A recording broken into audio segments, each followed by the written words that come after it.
What's going on, everybody? Rob here, aka Trev2323. Oh man, just scratched my back. Guess what? There's a big bolt in that back tire. So what we're gonna do is, I know I do a lot of changing your tire videos, and a lot of you know exactly what I have and what I use. There's a Harbor Freight 3-ton jack. There's a Craftsman Ugga gun, and there's the universal adapter, and there's my breaker bar. I no longer need the breaker bar. What I use the breaker bar for is tightening it up. So let me set you up right here. We'll get the cap off right here. Oh man, there's not enough time in the day. It's like only 3 o'clock and getting so dark. I'll show you where the bolt is in a little bit. Put that right there. Now I already have kitty corner lock. So this right here, I'm gonna put underneath the axle and lift. I have kitty corner blocked off already. Where the front tire is, that's already blocked off. This right here is going right underneath the axle. All right.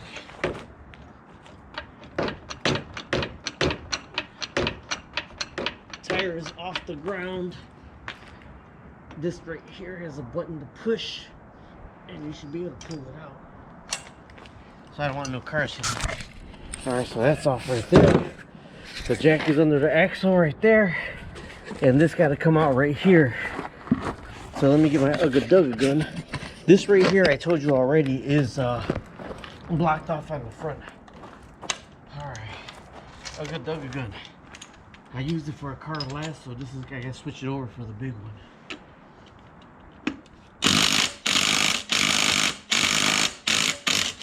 You gotta do it little by little. Don't just leave it on and brrr. You do it little by little.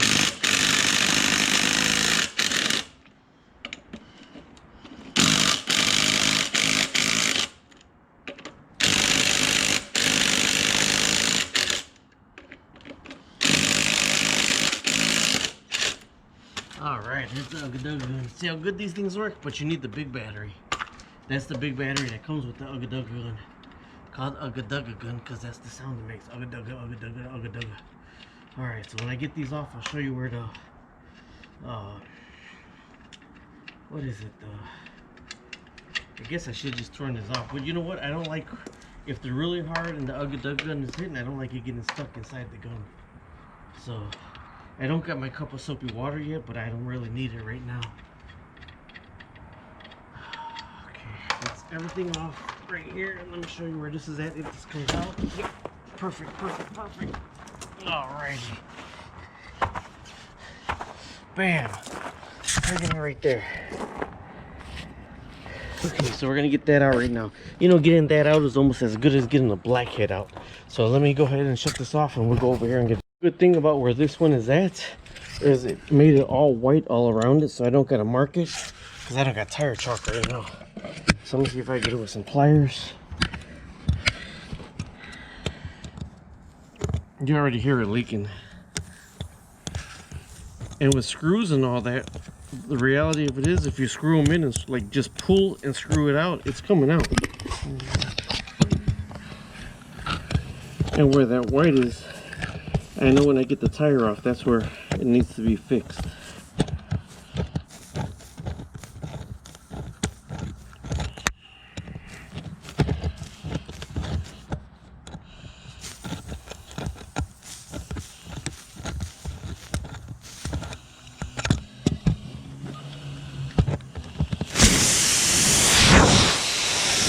Now, if you had a plug, you could put a plug in there, but when I got time, I don't like using plugs. I like using patches, so I'm gonna put a patch on that right now.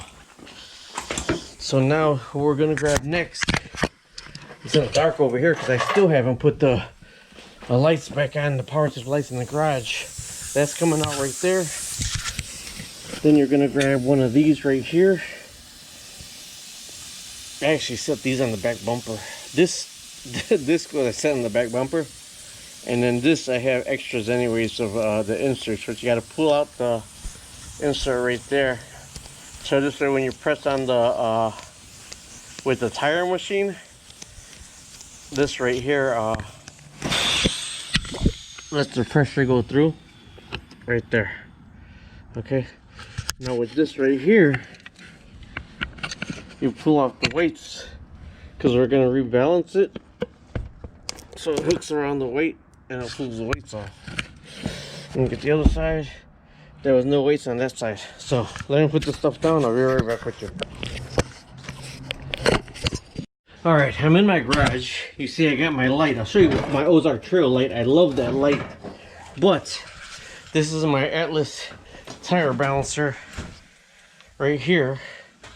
And here's the bead breaker right there. And let's see which one. This one is the one you step on to break the bead. So let me put this down so you can see it. Alright, so you put that right there. So you grab this right here. And this is why you gotta take the pressure out.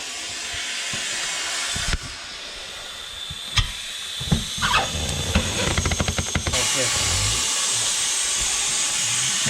Now it didn't break all the bead. Let's do it again. Gotta get as close to the rim as possible. But there you go, right there. But on this one, it takes a little bit. You know why? Because I use Bead Sealer. I'm gonna flip it around. A lot of times you can push it in, but I want to have to push it in. So what I'm gonna do is just break the bead on the other side right now. See, the whole rim is free on that side, but you do have my compressor in the basement just kicked on. Look at this, I got a compressor right here, but it's not plugged in yet, so I don't got no power to the garage. So I'm flipping the rim around right now. Is what I'm doing. And you gotta break the bead on the back also.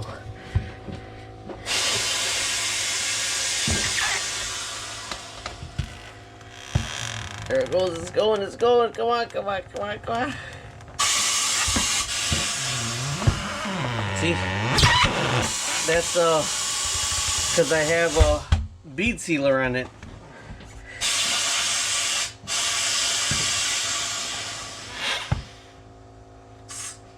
I gotta let the compressor downstairs fill up. I got a big tank right back there, but I gotta let it fill up some. All right, let's try it again.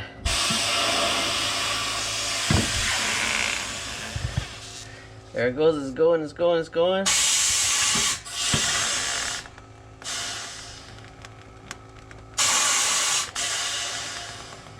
It's coming off, but I got it right now. It's only a 29-gallon compressor that's pushing that. So it's about done right now, see? So it's coming. You hear it coming little by little. This is a 60-gallon. That's a 29-gallon. I'm redoing the mudroom over there, so there's no power back here right now. So let me break this bead back here, let it refill up, and I'll be right with you. You see, it finally broke. I had to spin it around 3 different times for it to finally break. But this is why, really, you need more than a 29-gallon compressor for a tire machine. Because they do take, even with the tank on the back, they do take a lot of air. I gotta go get my tire lube. There's a room right here. Let me go get some tire lube. Here's my tire lube. Tire lube right there. Tire lube, and this is from Eastwood. I got the tire lube. There's an Eastwood over here, an L-Sip on 127 and Cicero. What I do is I keep my brush in the bag right here, like a wet paintbrush. It's even still wet right here. So what I do with this is I don't put it freaking in where it's supposed to be at in the machine, because I don't use it enough. And since I don't use it enough, it goes ahead and it just evaporates. So therefore I just store it basically. So you see I lubed up the tire right there. You use this right here, right there, that lever right there, to adjust where that is. Then you grab, I got so much of these, a lot of them are bent from the low profile tires, and you flip it up and over. Oh, there you go, like that. But you have to have some lube on it, and it's that one right there to spin it. I didn't lock it. What the? All right, now it's locked. This one right here is to lock it. I didn't lock it.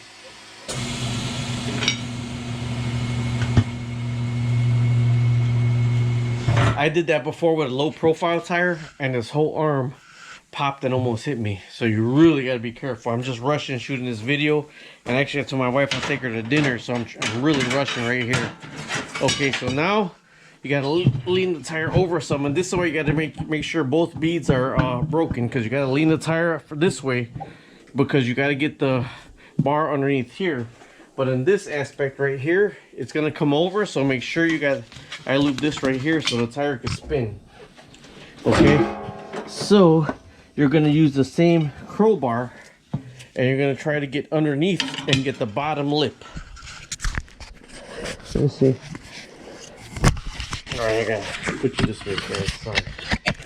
Okay, you got to get the bottom lip. When you get the bottom lip, you bring it up and you pop it over.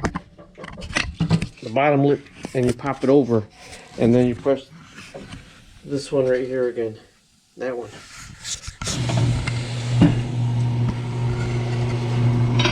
There, tire is completely off right now. There's a place to store these, but I got so much bent ones all over the place.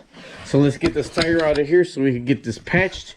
What you do is you leave that right at that same level, because that's the level that the rim is going to be at. I got this machine warming up already.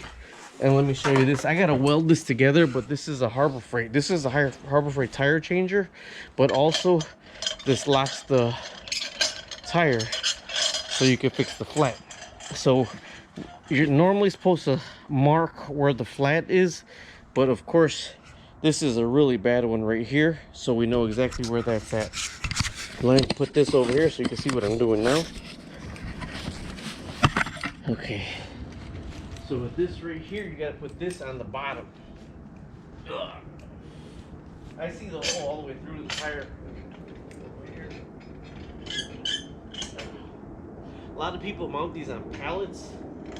I told my wife, I said in my dream house I have everything available for it.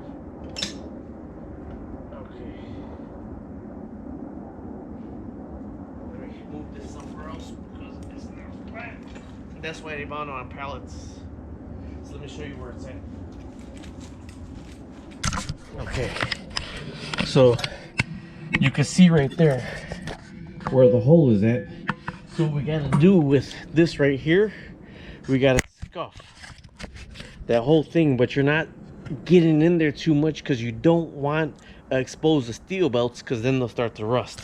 Here's my patches, here's my cement, here's my roller. Let me get my hose from over there so I can plug it in, so I gotta let some air out of the machine right now. All right, this grinder will cut the shiitake mushrooms out of you, so be very careful with this. All right, but you don't want to scuff it too much.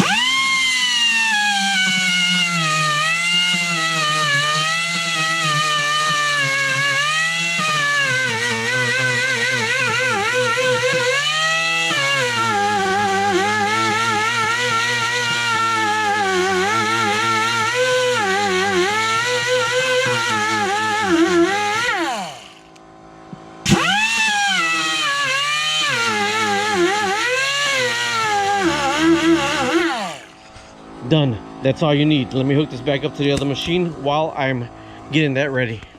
Okay, here we go. This is rubber cement right now. I'm moving this up.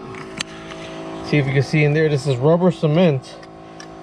But before you put the patch on, you have to let this dry. This has to dry before you put the patch on. So that's where the hole is. That's where the rubber cement is. Let me get that screwed in. I keep this in my basement in the wintertime. Okay, there you go. So you're supposed to let it dry naturally. So what I do is I dry it like that. There, now it's sticky. It's real tacky. I know they say, oh, you shouldn't do that. Yeah. But you know what? I've been doing this for I don't know how long, and I've never had a problem with doing it that way. Because other than that, you're going to sit there and wait for it to be tacky. These are tire patches right here. Sometimes I can get the top off, sometimes I can't. They say what side the bead is supposed to be on when you put it on. Okay, so you're gonna peel it off. Oh, dropped it. So you're gonna peel it off. Try not to touch the rubber part, but I always do manage to some way, somehow touch the rubber part. Yeah, I just dropped the whole thing. Look at that. Okay, here you go.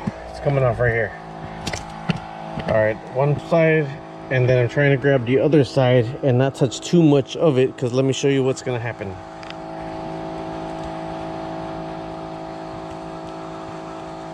Come on, work with me here, buddy.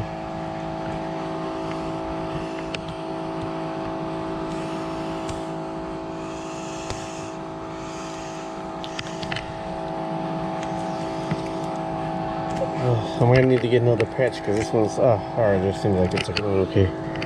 So here we go. We're gonna put the patch on right there. We know where the hole is at, and then we're gonna peel the other part off of it. Now this I got in my hand is a roller. This is to roll it completely flat, and if you don't have that thing dry, this is not gonna roll flat. If you have still that wet, that rubber cement, this is not gonna roll flat. And if you can see, I didn't put it according to the bead because I was distracted shooting a YouTube video. So, but that should be, I mean, it should be okay. Either way it goes. Sometimes I can't get that other plastic part off, but I put it on like that anyways. That is completely done, ready to be put back on and balanced. So all you do is pop this up, it's gonna fall off. Alrighty. And you can hear that 29-gallon compressor struggling. This right here, vulcanizing rubber cement. These right here, master tire patchers. This right here is to put the weight on and balance it. This right here is the tire patch roller right there. This right here is what I use to get the nut out of it. And I know I'm a nut right now, but this right here is what I use to grind it. Look at the name of the brand, Central Pneumatic. That's a Harbor Freight. I got a Eastwood compressor, but I'm gonna get that hooked up. Not yet, but now, oh man, I gotta run. This right here, you gotta clean off. Right here, today I'm just gonna put some bead sealer on it. Here we go. Tire bead sealer, soapy water. That's Dawn and water. The bead sealer, I'm gonna put it around here and here. And believe me, when you're putting it up here, you really can't see how much you're putting on. Put you down right here, face you up like this. And then what I'm gonna do is open this up, spin the thing, and put the bead sealer on. And that's why I got the soapy water. So afterward, I could go ahead and check to see if I got any leaks around the bead. I know I'm not going to have any leaks around the patch because the patch actually did really good. So I'm putting, this is why it's hard for me to get the tire off the rim, because I put so much bead sealer on so I don't get any leaks around the bead. And I smear it around really, really, really good. That whole bottom is done really good. I'm getting the top right now really, really, really good. Okay, here we go. That's the bead sealer right there. Got my kids' tires here, so I don't need those. I need this one. These are some big old tires. I'm actually gonna change these tires out. I'm gonna get some Kragers. Yeah, don't laugh at me. I'm getting Kragers. I can't, you won't sit right there, so I gotta sit you somewhere else. Alright, I'm getting some Kragers and some BF Goodwrench is what I'm getting right here. Alright, so we're about to put this tire back on right now. Alright, so this tire, this side's lubed up really good. We'll put that on first right there. Put that right there. I got all my bolt crap in the way. So one day I'm gonna be a big boy and have a big garage. This is actually a little bit lower than it should be right now, so I'm gonna adjust this down. Alrighty. Push this on. Some people can push it on all the way. I can't, so you just get it around the machine and let the machine put it on. Bam, that's good to go. This top one, there's no bead sealer on it, so I want to put some bead sealer on it, because if you don't put any bead sealer on it, it'll rip your bead right here and then you'll get a leak. Some people use dishwashing soap instead of bead sealer. Hey, to each your own, but bead sealer was made for this, so therefore I use bead sealer. Boom, it's on. Just that easy. Bob's your uncle. Push that up, get that out the way. Remember, there is nothing in here right now, so we're gonna put this to put some air in it right here. This machine right here has a pedal right here that you can step on to start filling it up. Now it's not unlocked from the machine until both beads set. Both beads are set. I'm unlocking it from the machine now. Okay, I'm gonna put a little bit more air in it before I put the... Okay, both beads are set. I got this right here, and remember, this is the insert to that right there. So, put you right here. And get this set right here in this little screwdriver. Take this off. And screw that in. Just that easy. Bob's your uncle. Don't put it too tight. You don't want to rip it. Now, this is unlocked, so the tire is free from there. So you can put this on. And I use 40 pounds of pressure in my tires is what I know I take. I gotta cut this off and put another one on because do you see hear that leaking already? So this right here is set for bars and PSI. I go by the PSI. I'm looking at putting 40 PSI in the tires when I'm looking at now. Don't forget the tire is not balanced yet. We're just filling it up with air. I'm gonna put the little top on here, make sure it's not leaking, and then we're gonna balance it.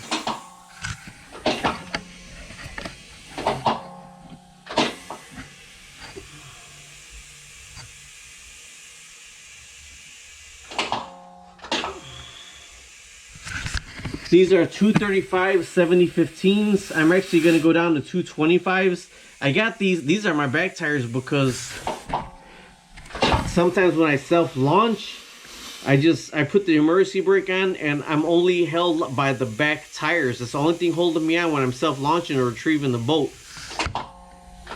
So that's why I got big fat tires on the back, so I know that the van's not going to slide backwards. All right, let me fill this up and then I'll show you how I check the for leaks. Okay, this is just Dawn dishwashing soap and water. I use Dawn for everything. See how this ring is shining really good? I use Dawn dishwashing liquid to clean it. Okay, this right here is where the hole is at. You can see where the hole is at. So you put some Dawn dishwashing liquid on that.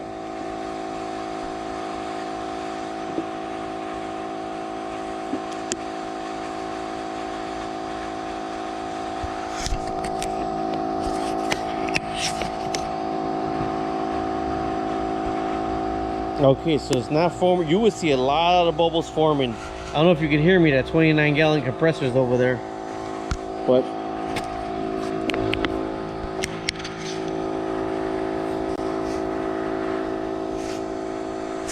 okay, so there's no new bubbles. That's just from where I poured it to.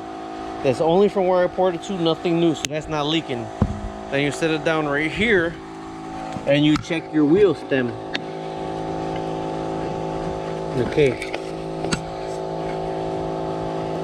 you check your wheel stem right there, see if there's any new bubbles. I mean, you will see it frothing like a beer being poured if there was a leak. Then you put a little bit around the bead right here and you work it back and forth. All you need is a little bit, don't keep pouring. And then you just check around the bead. You can lift the tire up and see the soap is going all the way around the tire. Soap's going all the way right. Did it bead up right there? No, because you look for new bubbles, not the bubbles when it just moves around. You look for new bubbles. So there's no new bubbles right there, but you work it all the way around the tire. That little bit of water, soapy water you got on there, to see if there's any leaks. And then if not, you flip it over, and then you do the same thing to the back. Check your bead. Finally, the compressor shut off. See these bubbles? These will be multiplying and multiplying and multiplying if you got a leak. But you use you don't need a lot of soapy water, just enough to ride the bead all the way around it. No leaks, so now we can balance it.